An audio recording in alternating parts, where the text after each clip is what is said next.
everyone. Now I'm back again with my second lecture of class 9, Matter in our Surroundings. It is chapter number 1 and lecture number 2. Last lectures में हमने क्या discuss किया था? हमने discuss किया था what is matter, क्या है matter and the evidences in support of matter या फिर in support of tiny particles. जो particles छोटे छोटे present होते हैं matter में, उनके evidences discover किए थे. कौन कौन से थे वो? One we have discussed diffusion और second क्या था? Brownian motion. ठीक है, अब थर्ड टॉपिक की तरफ प्रोसीड करते हैं. इस टॉपिक में हम इस लेक्चर में हम लोग क्या डिस्कस करेंगे? We will discuss the characteristics of particles of matter. क्या बात करें? इनकी कैरेक्टरिस्टिक्स, क्या क्या फीचर्स है उन पार्टिकल्स के जो क्या है मैटर में प्रेजेंट है, जो बहुत ज्यादा टाइनी है. तो अगर हम फर्स्ट कैरेक्टरिस्टिक की तरफ पॉइंट आउट करते हैं, इट इज क्या कहते हैं वो? These are very small. Particles जो है वो क्या है? These are very very small, बहुत छोटे होते हैं. हमने उस दिन क्या डिस्कस किया था? These are tiny particles. हो गया clear? These are very small. First point. Next characteristic ये कहती है these particles have spaces between them. जो पार्टिकल्स है उनके बीच में क्या प्रेजेंट है आपके पास? स्पेसेस, जिन्हें हम क्या बोलते हैं? These are called as inter particle spaces. क्या बोलते हैं उन्हें? Inter particle spaces. ठीक है. थर्ड प्रॉपर्टी कहती है the particles are constantly moving. उस दिन हमने क्या पढ़ा था कि ये पार्टिकल्स क्या है? दे आर कॉन्स्टेंटली मूविंग, या वो पार्टिकल्स क्या है? कंटिन्यूअस मोशन में है. Okay, third point clear. And the last is particles attract each other. सारे पार्टिकल्स क्या करते हैं? एक दूसरे को अट्रैक्ट करते हैं विद अ फोर्स. ठीक है, फोर्स ऑफ अट्रैक्शन होता है उनके बीच में. ठीक है, अब हम क्या करेंगे? सब पार्टिकल्स की जो कैरेक्टरिस्टिक्स है उनमें क्या करेंगे? एक एक एविडेंसेस डिस्कस करते हैं. तो ठीक है, सबसे पहले फर्स्ट कैरेक्टरिस्टिक डिस्कस करते हैं और उससे रिलेटेड एक्सपेरिमेंट. क्या कहता है कैरेक्टरिस्टिक? फर्स्ट ये कहती है कि मैटर के जो पार्टिकल्स हैं these are very very small.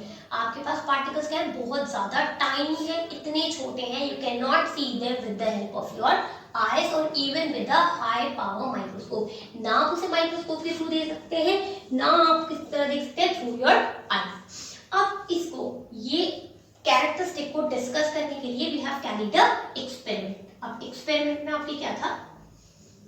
Take 100 ml of beaker. आपने क्या किया? 100 ml beaker.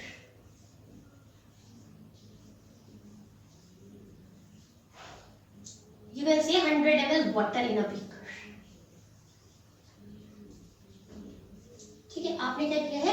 You have taken 100 ml water in beaker and you add 2-3 drops of, या कह सकते हो 2-3 crystals because it is solid. 2-3 crystals of KMnO4. जो हमने तब भी पढ़ा था, KMnO4 is potassium permanganate. आपने क्या किया है? You have taken water, how much? 100 ml, और उसमें क्या ऐड करते हैं? You have added 2 to 3 crystals of KMnO4. अब क्या है उसमें? हमने क्या किया था? We have put it as such undisturbed without stirring. वहां हम स्टर नहीं कर रहे थे, लेकिन आप इसमें क्या कीजिए? You dissolve it. आप अच्छी तरीके से स्टर कीजिए and dissolve it.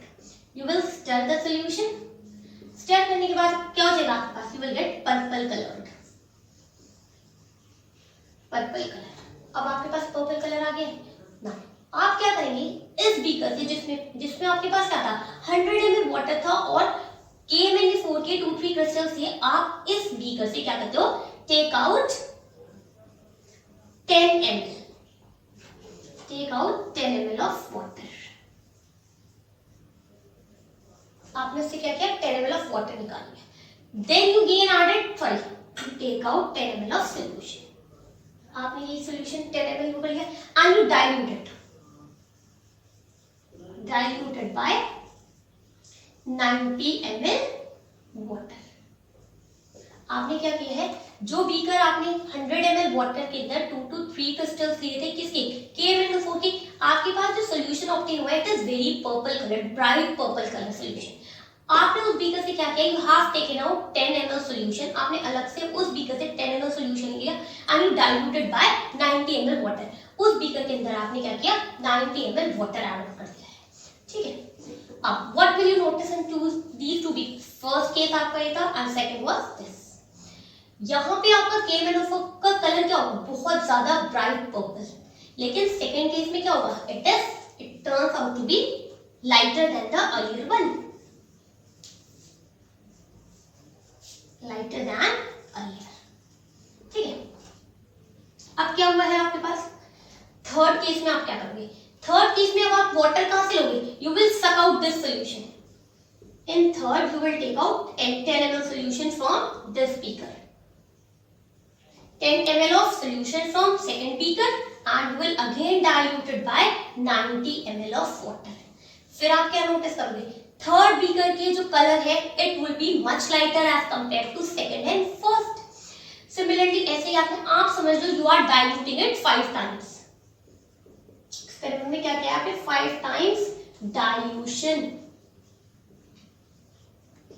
आपने 5 टाइम्स ऐसे ही किया, लेकिन आप हर सैंपल किससे लोगे, अपने प्रीसीडिंग बीकर से, फर्स्ट बीकर से नहीं लोगे, कौन से वाले बीकर से लोगे, you will take the sample from the preceding beaker, मतलब थर्ड बीकर के लिए सैंपल कहां से लोगे, सेकंड बीकर से, ऐसे ही फोर्थ के लिए कहां से लोगे आप, थर्ड बीकर से, एंड फिफ्थ के लिए आप कहां से लेंगे सैंपल, या फिर ये KMnO4 का solution you will take it from the fourth beaker. अब आप क्या नोटिस करोगे, इन द फिफ्थ बीकर, और अगर आप कंपेयर करते हो फर्स्ट और फिफ्थ बीकर को, तो फर्स्ट बीकर में जितना डार्क कलर था उतना ही लाइट कलर आपका क्या होगा, you will notice in fifth beaker.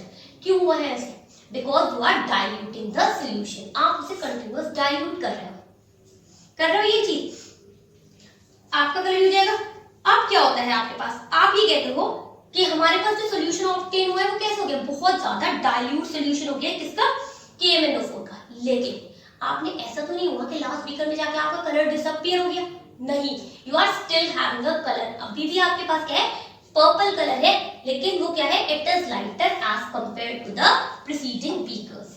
अब ये चीज क्या दिखाती है, दिस एक्सपेरिमेंट, ये वाला एक्सपेरिमेंट में क्या शो कर रहा है, it is showing that the tiny crystals की, जो आपके क्रिस्टल्स है किसके, KMnO4 के, दे कैन इम्पार्ट कलर, वो क्या कर सकते हैं, they can give colour, KMnO4 is giving colour, किसको कर रहे हैं, they are giving colour to a large volume of water. भाई 100 ml आपका वाटर है और सिर्फ आपने 2 to 3 क्रिस्टल्स ही तो ऐड किए हैं, फिर भी आपके पास क्या आ रहा है, you are getting the colour, इसका मतलब आपके ये 2-3 क्रिस्टल्स भी क्या है, they are capable of imparting the colour to water. अब क्या होगा, हम क्या कंक्लूड कर सकते हैं कि we can conclude that potassium permanganate किससे बना हुआ है, crystal, it is made up of very small particles, बहुत छोटे छोटे पार्टिकल्स से बने हैं, और वो 1-2 पार्टिकल नहीं, there are million of particles, वो क्या कहेगा, these are very small and these are million in numbers, that these particles are million in numbers, and क्या होगा, जैसे जैसे आप डाइल्यूट करते रहोगे these particles will go on spreading, जैसे जैसे वो स्प्रेड करते रहेंगे, वो क्या करते रहेंगे, they will impart color to the fresh sample। ठीक है, हो गया, इसमें यही क्या कर रहा है कि आपका जो फ्रेश सैंपल होगा इट विल इम्पार्ट कलर, उस वाटर को जो आप 90 ml ऐड करोगे, सिर्फ 10 ml सैंपल ही आपका क्या करेगा, it is enough to dilute it या to impart it the colour, purple colour. तो हम क्या कह सकते हैं इस चीज से, कि इसका मतलब आपके जो पार्टिकल्स हैं वो बहुत ज्यादा छोटे हैं and they are very large in number, millions and millions of in number. हो गया first experiment clear, that we can conclude that matter is made up of very tiny particles। हो गया यहाँ तक क्लियर, ठीक है, प्रोसीड करते हैं अपने सेकेंड प्रॉपर्टी। अब हम क्या डिस्कस करते हैं अपनी नेक्स्ट कैरेक्टरिस्टिक। नेक्स्ट कैरेक्टरिस्टिक क्या कहती है पार्टिकल की, that these have spaces between them, particles have spaces between them। अब ये चीज तो हमने कह दी है, अब हम इस चीज को एक्सपेरिमेंटली प्रूव करेंगे, how we will prove it. ठीक है, आप एक्सपेरिमेंट कैरी आउट कीजिए, टेक 100 ml ऑफ वाटर, क्या लिया है आपने 100 ml of water and add to it what 50 ml sugar. क्या ऐड कर रहे हो आप, you are adding how much sugar, sorry you can say this 50 grams, you are taking 100 ml of water and you are adding 50 grams of sugar in it। Initially हमारे पास कितनी volume है water की, 100 ml। आपने क्या किया है, आपने add कर दिया शुगर, क्या बन गया हमारे पास, liquid sugar solution.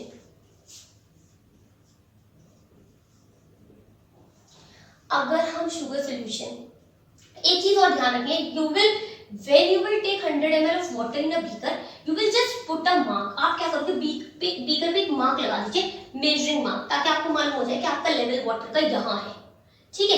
Put a mark, it will indicate the level of water.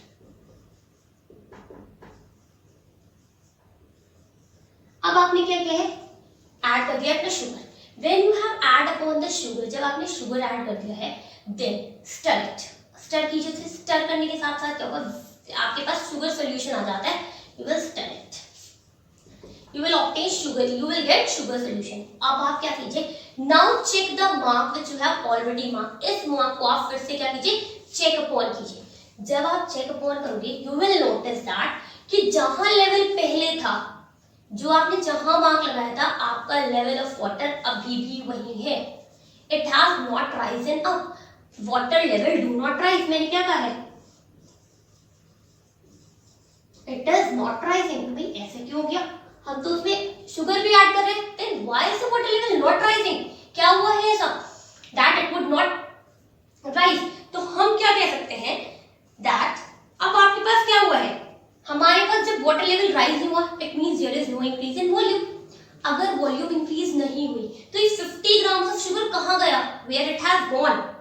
तो आप इसे कैसे एक्सप्लेन करोगे, that when sugar is dissolved in water, जब आप शुगर को ऐड ऑन करते हो वाटर में, तो व्हाट हैपेंस, उसके क्रिस्टल क्या करते हैं, it's crystal they spread into finer particles.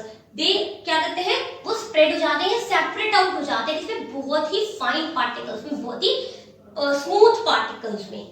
अब ये पार्टिकल्स, जो फाइन पार्टिकल्स बने, वो कहां चले जाएंगे, it goes into the empty spaces. कहां पे चले जाएंगे, into the empty spaces of water. Sugar कहां जाएगा, एम्प्टी स्पेस ऑफ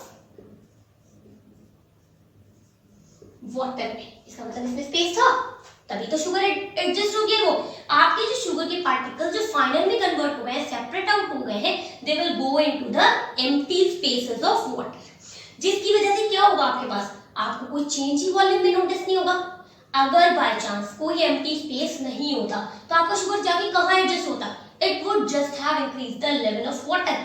आपका वाटर का लेवल क्या हो जाता, इंक्रीज हो जाता, लेकिन ऐसा नहीं हुआ। तो this activity concludes that the particles have spaces between them। हो गया क्लियर यहाँ तक। और ये वाले पार्टिकल्स क्या हो जाएंगे, ये जो पार्टिकल्स के स्पेसेस से वाटर के, उन्होंने क्या किया है, शुगर को अपने अंदर एकोमोडेट कर लिया है, अपने अंदर रख लिया है, ठीक है। और एक चीज और आप इससे कंक्लूड कर सकते हैं, एक तो आपने ये पढ़ लिया कि these have spaces between them। Next thing आप क्या कंक्लूड कर सकते हो, कि ये जो पार्टिकल्स हैं, ये ऐसा नहीं है बहुत टाइटली बाउंड है, ये लूजली बाउंड है, मतलब इतने बाउंड है दैट दीज कैन बी, क्या हो जाएगा, these can be easily separated.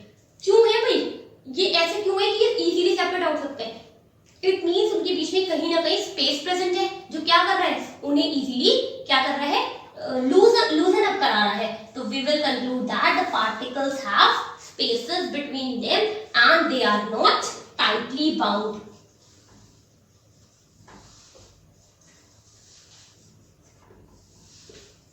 ठीक है, हो गया आप लोगों को क्लियर यहाँ तक, कंक्लूजन। अब मूव करते हैं हम लोग अपनी थर्ड कैरेक्टरिस्टिक पे। तो थर्ड कैरेक्टरिस्टिक्स क्या है, third characteristics, particles are constantly moving.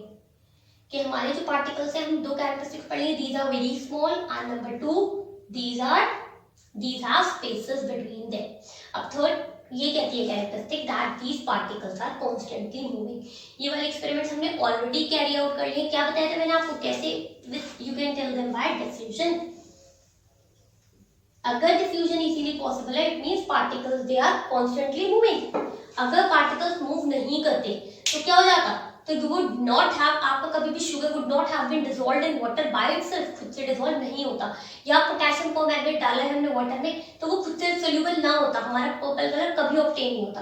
तो चलो इसको डिस्कस कर लेते हैं, डिफ्यूजन। डिफ्यूजन की एग्जांपल बात करते हैं। हम लोगों ने इंसेंस स्टिक सबने देखी है, अगरबत्ती। अगरबत्ती में क्या होता है, जब आप उसे लिट करते हो, when you lit the incense stick, अगर बाय चांस हम उसे एक कॉर्नर में लिट करते हैं, उसकी स्मेल जो है आप दूसरे कॉर्नर में इजीली स्मेल अप कर सकते हो। क्या है ऐसा? why you can smell the अगरबत्ती from one corner of room to the other corner। अब क्या हो गया? रीजन क्या है इसकी? भाई डिफ्यूजन के पार्टिकल्स उसके मूव कर रहे हैं, they have the ability to spread in to mix with the air या intermix in the air intermix with the air particles and finally they will come to our nose. तो अब क्या हो जाएगा?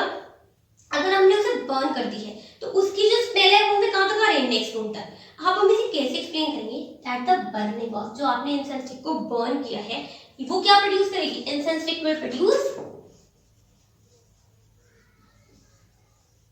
इट प्रोड्यूसेस वेपर्स, या कह सकते हो गैस प्रोड्यूस करती है। तो सबने देखा होगा उसके वेपर्स। अब जो वो वेपर्स प्रोड्यूस कर रहे हैं वो वेपर्स क्या करते हैं? दे हैव प्लेजेंट स्मेल, उन वेपर्स की स्मेल भी प्लेजेंट है, और वो क्या कर रहे हैं? They are mixing with the particles of air. These vapours जब प्रोड्यूस होंगे वो मिक्स हो रहे हैं किससे?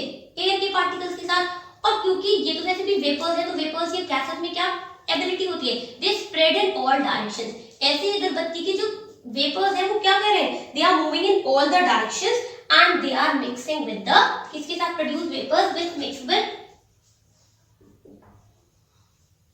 एयर के पार्टिकल्स के साथ मिक्स करें, it mixes with the air particles. और हमारे पास तो जब वो मिक्स करते तो they are reaching to the every corner of room, वो रूम के हर कॉर्नर में जा रहे हैं, किसके साथ साथ? With the air.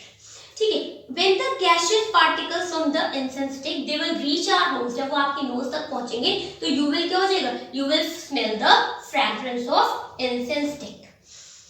ठीक है, अब अगर बाय चांस आप ये मान लीजिए कि उसके पार्टिकल्स जो है वो मूव नहीं करते तो क्या हो जाएगा? भले ही आप उसे बर्न कर देते, अब बर्निंग इंसेंस स्टिक की आपको कभी भी fragrance, you would not be able to smell. अब होता है ऐसा। एक तो ये पार्टिकल हो गया। अब नेक्स्ट अगर मैं बात करती हूँ, हमने उस दिन KMnO4 की बात की थी, ऐसे ही बात कर लीजिए आप इसकी कॉपर सल्फेट की। Copper sulphate is blue in colour. कैसा कलर होता है? Blue. Add it in water. Water सबको पता है कैसा होता है? Water is colourless. Colourless water में हमने क्या किया है? We are adding a crystal of copper sulphate. You will not stir the beaker, keep it undisturbed. इन दोनों को क्या कर दीजिए? Undisturbed, leave it undisturbed. Undisturbed रखने से क्या होगा? थोड़ी देर में what you will notice? You will notice that the colourless water has been converted to blue colour. क्यों भाई? ऐसे क्यों किया? Why is the colour of water turning blue? So कैसे एक्सप्लेन करोगे आप कि जब क्रिस्टल ऑफ कॉपर सल्फेट क्या करेगा? It will spread, it will get separated into fine particles, बहुत छोटे छोटे पार्टिकल्स में हो जाएगा। एंड व्हाट विल दिस, जो पार्टिकल्स में डिसॉल्व हुआ है, these particles are continuous in motion, वो कंटिन्यूस क्या कर रहे हैं? they are moving। जब वो मूव कर रहे हैं तो वो क्या करेंगे? वो वाटर के पार्टिकल के साथ कोलाइड करेंगे। when they will collide what will happen कि आपके पास जो कलरलेस वाटर था वो ultimately it will turn into blue. इस चीज को क्या बोलते हैं? It is called as diffusion. हो गया यहाँ तक क्लियर आप लोगों को मैंने क्या एक्सपेरिमेंट बताया है? ठीक है, लास्ट प्रॉपर्टी पे मूव करते हैं। Particles of matter they attract each other. Fourth characteristic discuss करते हैं which says particles of matter attract each other. भाई अट्रैक्ट कर रहे हैं, it means some type of force is existing between them. जब पार्टिकल्स को जो फोर्स क्या कर रहा है? अट्रैक्ट कर रहा है, that is called as cohesion force. कैसा फोर्स प्रेजेंट है? Cohesion force which is binding the particle.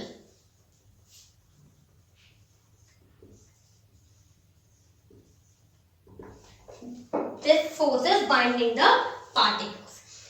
अब बात करते हैं, एक बात और ध्यान रखें, कोहेजन फोर्स क्या होगा? The binding particles and the force which exist between the within same substance, within किसमें? Particles of same substance.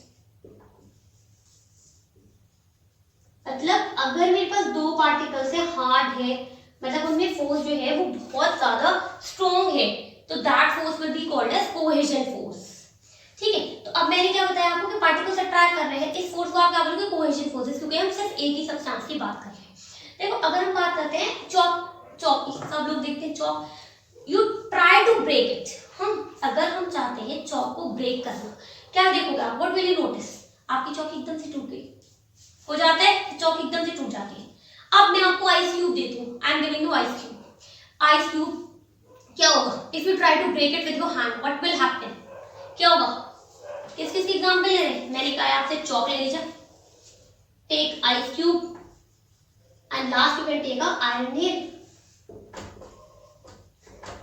तो चॉक क्या होगा, इजीली ब्रोकन, आइस क्यूब क्या हो जाएगा, it can not be easily broken, लेकिन फिर भी आप उसे कर सकते हो ब्रेक, ये है इजीली नहीं कर सकते लेकिन यू कैन ब्रेक इट। और अगर मैं आयरन नेल की बात करूं तो can you break it with your hand, नहीं, iron nail is so hard. तो इन तीनों के कंपैरिजन में we are seeing that iron nail is never broken with your hand, ice cube it can be broken but not easily, और chalk जो है it can be easily broken with your hand. अगर कोई चीज easily broke नहीं हो रही है, इसका मतलब उसके बीच में फोर्स है, जो फोर्स ऑफ अट्रैक्शन है, ये कह सकते हो आप कोहेजन फोर्स है, वो क्या है, वो बहुत ज्यादा लार्ज है। अगर बाय चांस उसका फोर्स ऑफ अट्रैक्शन वीकर होता, then you would easily broke it. इसकी कंपैरिजन में आप क्या होगे, it has largest force, largest binding force.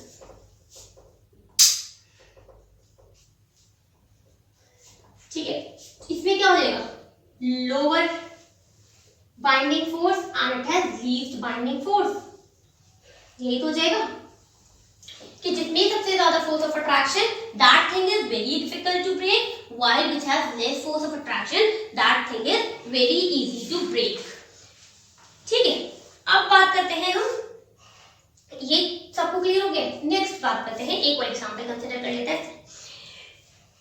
अगर हम एयर में अपना हैंड मूव करना चाहें, if you want to move a hand, see you can easily move, आप लोग अपना हैंड इजीली मूव कर सकते हो एयर में, किसकी वजह से, क्योंकि एयर के पार्टिकल्स में, एयर इज अ गैस, क्या है एयर, और गैसेस में पार्टिकल स्पेसेस क्या होता है, बहुत ज्यादा वीक। हम एयर में अपना हैंड बहुत ज्यादा इजीली मूव कर सकते हैं, क्यों, क्योंकि उसके पार्टिकल्स में इतना ज्यादा स्पेस है कि उसकी बाइंडिंग बहुत ज्यादा अच्छे से नहीं हुई है। अगर किसी की बाइंडिंग बहुत वीकर है, बहुत ज्यादा लोअर है, you can easily move through it, कर सकते हो। ठीक है, अब अगर हम बात करते हैं, आपने एक बकेट में वाटर ले रखा है, कैन यू मूव योर हैंड थ्रू इट, आप पानी में अपना हैंड इजीली कर सकते हो, हाँ कर सकते हो, बट जितना हैंड इजीली एयर में मूव कर सकते हो, इतना मूव तो नहीं कर सकते उसमें, है कि नहीं। नेक्स्ट अगर मैं कहती हूँ कोई भी आपका प्लैंक ऑफ वुड है, आपकी टेबल है, कैन यू मूव योर हैंड थ्रू इट, क्या आप सॉलिड से पास ऑन करा सकते हो अपने हैंड को। तो अगर हम बात करते हैं इन तीनों के केस में, किसकी केस में बात की है मैंने, एयर के, लिक्विड कह सकते हैं वाटर, और सॉलिड हो गया प्लैंक ऑफ वुड। आप सबसे ज्यादा इजीली अपना हैंड कहाँ मूव कर पा रहे हो, ऑब्वियसली इन एयर। तो it means air has lowest binding force, force of attraction जो पार्टिकल्स के बीच में है वो एयर में या गैसेस में सबसे ज्यादा लोअर है। फिर अगर मैं वाटर की बात करती हूँ, वाटर में थोड़ी बहुत डिफिकल्टी के साथ मूव कर पा रहे हो, इतना इजीली मूव नहीं कर सकते, and through solids you cannot move your योर हैंड। तो the strongest force of attraction lies in solids, then in liquids, and least force of attraction lies in gases. हो गया क्लियर, ठीक है। अब नेक्स्ट टॉपिक एक डिस्कस करते हैं, आपकी कैरेक्टरिस्टिक्स कंप्लीट यहाँ हो गई है। One thing we will discuss there are two terms, rigid and fluid. We are discussing the terms rigid and fluid. क्या मीनिंग होता है rigid? देखो rigid का मीनिंग होता है hard या कोई भी ऐसी चीज which you cannot bend easily, unbending. क्या बोला मैंने आपको, hard कोई भी चीज, या फिर आप क्या कह सकते हो, it is unbending, जो चीज bend नहीं हो सकती, या you can also say is inflexible, जो चीज इजीली क्या कर सकते हो आप मोड़ नहीं सकते, these are called as rigid। हो गया समझ में rigid का मीनिंग। अब अगर मैं rigid की केस में बात करूं, क्या बात कर सकते हो, अगर कोई भी चीज rigid है, कोई भी चीज हार्ड है, तो उसकी शेप कैसी होगी, hard, it means it will have a definite shape, होगी डेफिनेट शेप, क्यों, क्योंकि वो हार्ड है, it can maintain its shape, कर सकता है अपने मेंटेन शेप। इसके बीच में पार्टिकल फोर्स क्या होगा, मैक्सिमम होगा, क्योंकि जब definite shape and it has strong attraction force.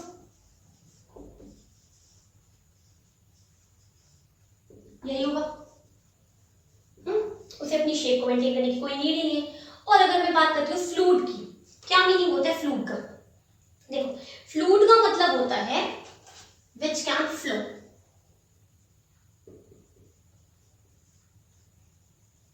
ऐसी कोई भी चीज जो फ्लो कर सकती है, इजीली खुद बह सकती है, उसे अब क्या कहते हैं? It is fluid.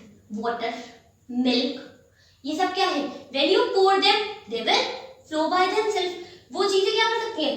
अपने आप से फ्लो हो सकती हैं। तो हम क्या कहेंगे? These are fluid substances. ठीक है। अगर मैं वाटर की बात करती हूँ तो क्या वाटर हैज डेफिनेट शेप? नहीं, वाटर की शेप डेफिनेट होती। आप उसे बकेट में रखते हो, बकेट की शेप ले लेता है। आप उसे इसमें ग्लास में रखते हो, it takes the shape of that glass. आप किसी कंटेनर में रखते हो तो water shape take the shape of that particular container.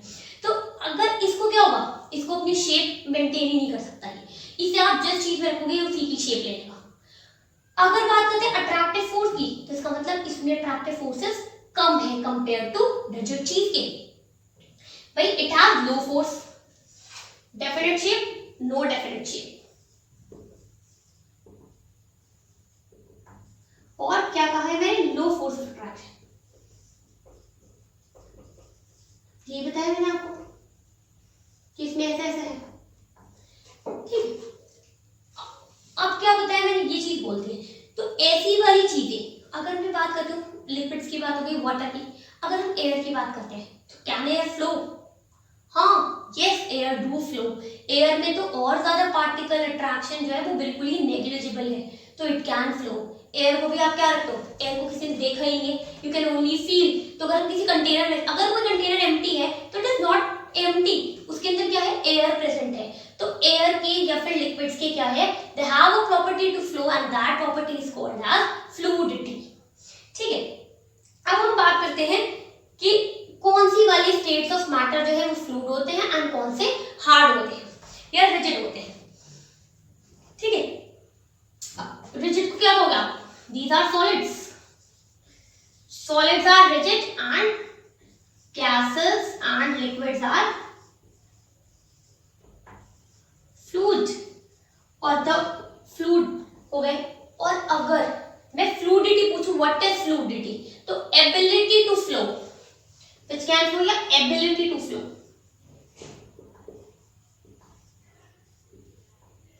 Ability to flow is called as fluidity। ठीक है। अब आप क्या करते हैं? गैस जो है वो ओपन कंटेनर से इजीली क्या कर सकते हैं? It can escape. क्यों? उसके पास एबिलिटी है टू फ्लो। तो इसीलिए हम क्या करते हैं? गैसेस को यूजुअली किसमें रखते हैं? एयर टाइट जार्स में। फॉर एग्जांपल एलपीजी को हम कहाँ रखते हैं? कहाँ स्टोर करते हो? अपने एलपीजी सिलेंडर्स में। हम मेटल सिलेंडर्स में स्टोर किए रखते हैं। Now we are clear that liquids and gases, उन्हें क्या बोलते हैं? These are called as fluid, while solid is called as rigid and the property is called as rigidity and fluidity। ठीक है। ये हो गया आपको यहाँ तक क्लियर। कल हम लोग बात करेंगे तो मैटर को क्लासिफाई किया है हमने ऑन द बेसिस ऑफ किस पे? फिजिकल अपीयरेंस पे, फिजिकल प्रॉपर्टीज किसमें क्लासिफाई किया? Solids, liquids and gases. तो ठीक है, यहाँ तक अगर कोई भी आप लोगों को क्वेरी हो तो please you can ask in comment section. और अगर कोई भी चीज आप लोगों को ये वीडियो पसंद आया तो please do subscribe the channel so that you can get update of our later videos।